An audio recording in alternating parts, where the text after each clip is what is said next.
Hi guys, welcome back to another Matchbox Garage video. I'm Rob, and today I shall be attempting to take this Opel Diplomat from shabby to shiny.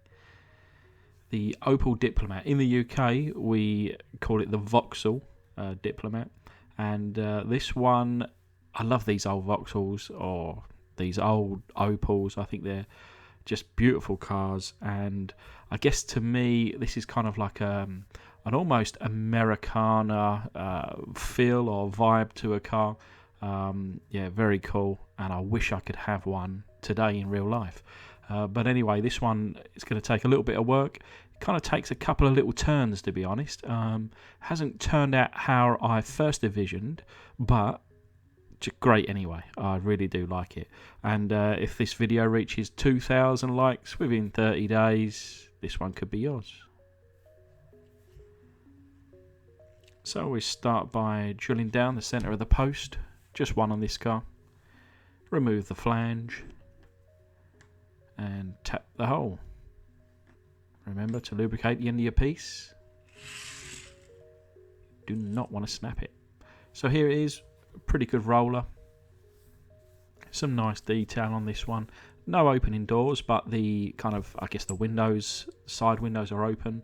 And of course with the opening bonnet on this one, it's broken actually to one side, but you know it still obviously opens and closes.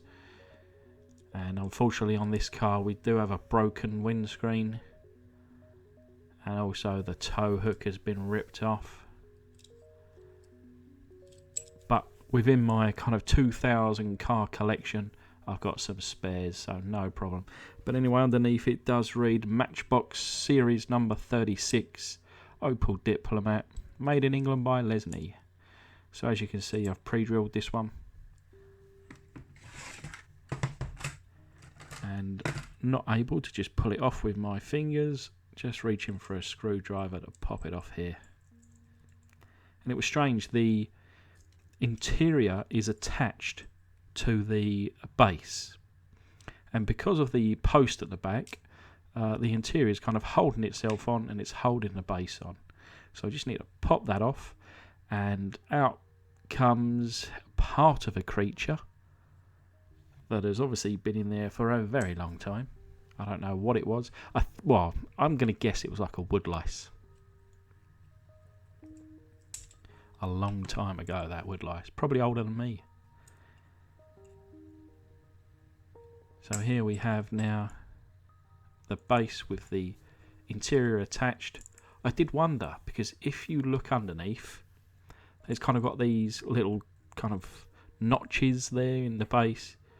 And yeah, the interior's got like these little, I guess, clips to hold it into position. Perhaps maybe because it's part of the suspension as well, holding down these axles.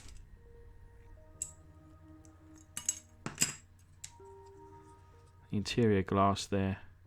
Of course, unfortunately, it's broken, and the plastics on this car very brittle. I think it spent some life underwater or something like that. And as I was holding this, literally as you can see, the interior is crumbling to dust in my hands. I've never seen or experienced that before. But again, thankfully, I've got a donor car that is in relatively the same condition, bodywork wise, but the rest of it was usable. So that kind of gave up a lot for this build today, and the plastics especially. But I'll be removing these wheels, these axles.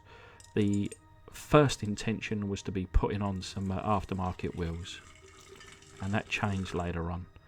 But we'll get to that in a moment. The casting here goes into my foot-long hot dog jar. Just about enough boiling water to cover the casting. And then we go with a single tablespoon of caustic.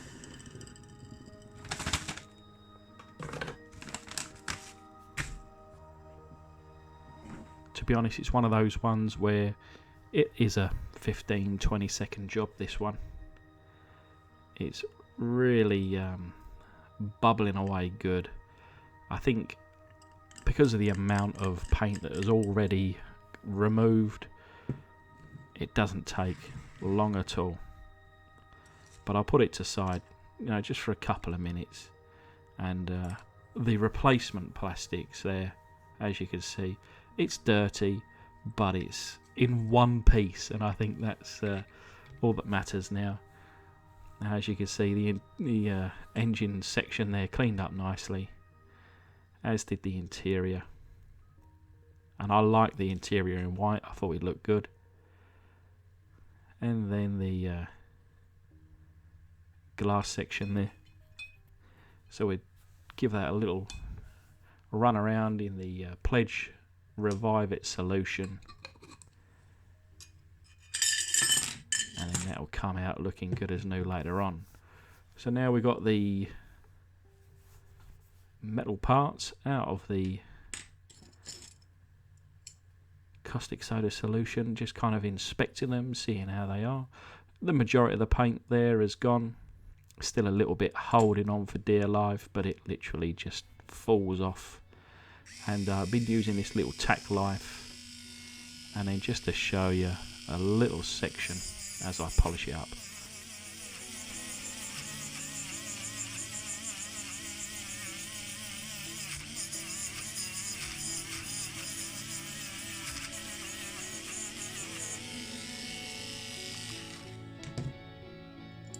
Of course, wear your eye protection when these little pins, I guess you could call them, from the wire wall attachment, they get everywhere, and I mean everywhere.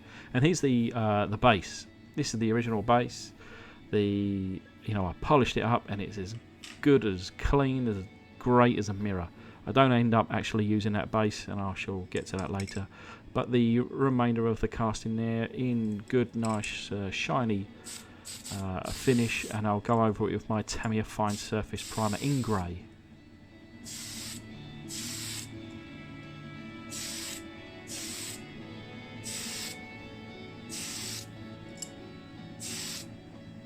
So just the one single heavy coat covering the whole casting.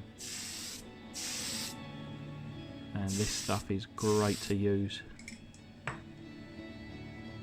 You can see here in the reflection, it looks beautiful.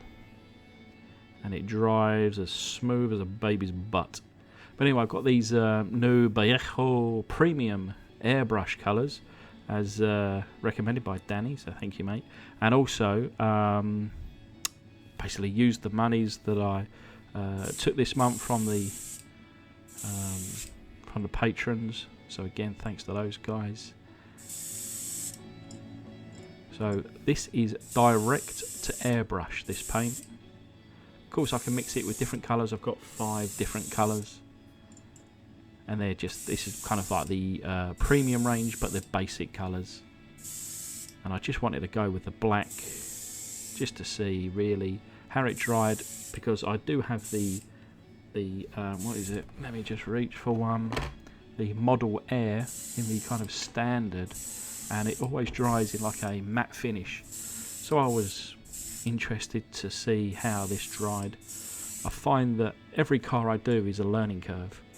I try to do something different, or I try to learn something different with each car, do a different combination of something or other, whether it's the base coat, the primer, the no primer, the different mixes of colours, and of course the different kind of lacquers. And but it did dry in like a satin finish, and I've got this new kind of varnish here. You can see how smooth that is. It is silky smooth, that black.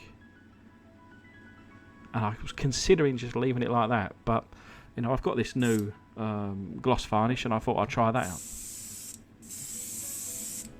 And as you can see there, it's done a couple of little swoops. You may be able to see the kind of the spray get less and less and less, till eventually it goes to nothing.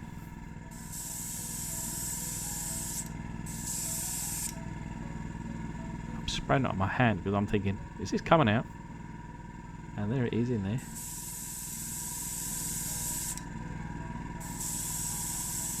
It's coming out so finely that it is making absolute no difference whatsoever.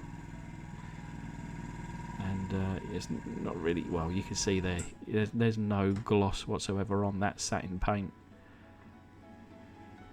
And so here it reads, look, can be used directly with airbrush of needle size 0.4mm without dilution, as this is. So a bit of a thumbs down. I eventually did kind of thin it out a little bit and got it over the casting. But anyway, this is the following day. Everything is dry now. Like I say, this was a beautiful finish, but you can see the kind of notches here. That's how wide the wheels that I can use. And I just don't have any aftermarket wheels in with just at that width. So I've, with the donor car, with the original wheels. Now I like how kind of like an honest, nice clean honest base, and I'll be using this today. And there's the glass there. If I do find some really skinny aftermarket wheels, I may change them at a later date. But anyway, this is the, so it's weird, it's kind of smooth, but it's got like a, I don't know, it's not a orange peel finish, it's a different finish. It's kind of almost like a metallic finish. But anyway, I'm going to put it all together and just to remind you of what she looked like. And this is the result. So you can see that I've gone in with some details on the headlights, side lights at the bottom, a little bit of chrome just to kind of break up the front end there. Around the side you can see I've done a little bit of chrome on the handles. The standard wheels, just put a little bit of silver on the ends.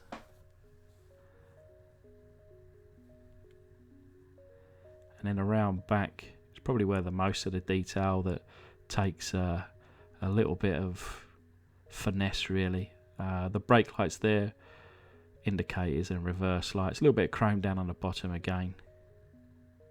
I kind of consider, you know, when I see the interior of white, that's when I thought I want to paint this black.